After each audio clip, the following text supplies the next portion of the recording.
scripted by investors. Before 13 colonies became one nation, 700 English shareholders became one company. A single share in the Virginia Company cost £12, 10 shillings, 6 months' wages for an ordinary worker. For those willing to work 7 years for the company in Virginia, the share was free.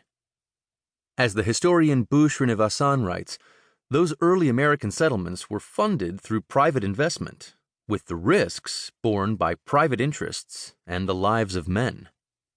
The lives of men indeed. After 17 years and hundreds of supply ships, 85% of Virginia's settlers had died. So King James I revoked the company's charter in 1624, forcing Virginia to be ruled as a colony instead. Those were inauspicious beginnings for a country that would win the Cold War 365 years later in the name of capitalism. And though those corporate beginnings have transmogrified into Thanksgiving school plays, the United States has always struggled with the morality of its economy. This is a country built off tobacco and slaves, fossil fuels and global finance. Corporations had legal personhood before women did. Rutherford B. Hayes, president during the Gilded Age, wrote in his diary, "This is a government of the people, by the people, and for the people no longer. It is government by the corporations, of the corporations, and for the corporations." The country's history has always been an uncomfortable balance of private and public interests, of people and the corporations they create. Capitalism is once again on trial. Pernicious inequality and catastrophic climate change, global instability and plateauing growth, decaying institutions, and receding opportunity. Inequality is at a post-war high.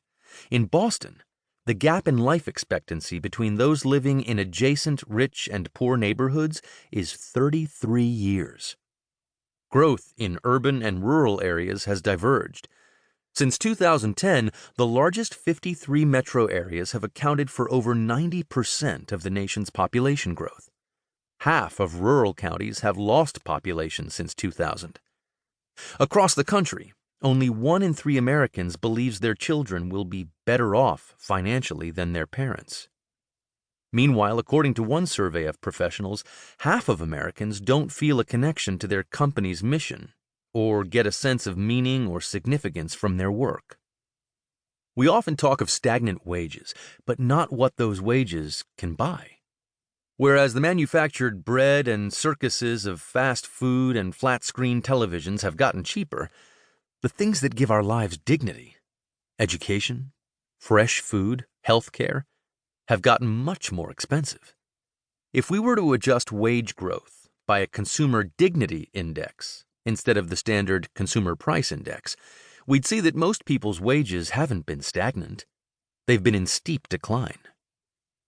We've descended into a corporate-sponsored Brave New World, complete with a calcified caste system and the soma of cheap consumer goods and drugs, licit or illicit, to dull the pain. This is how the world ends, not with a bang, but with a binge-worthy Netflix series. Based on one 2020 study, 56% of people worldwide believe that capitalism as it exists today does more harm than good in the world. Only half of American adults under 40 view capitalism favorably, down from 2/3 in 2010. 4 in 10 Americans say they would prefer living in a socialist country over a capitalist one. It's all enough to make us ask, can we save capitalism from itself?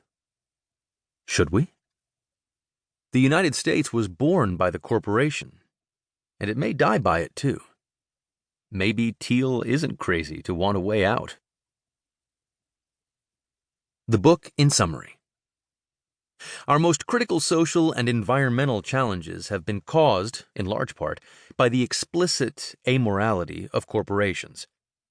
Our economy is dominated by the ideology that private vice makes for public virtue, and so our world is dominated by corporations that reflect no deeper purpose than profit. They embody no broader values than shareholder value. They are accountable to nothing but the bottom line.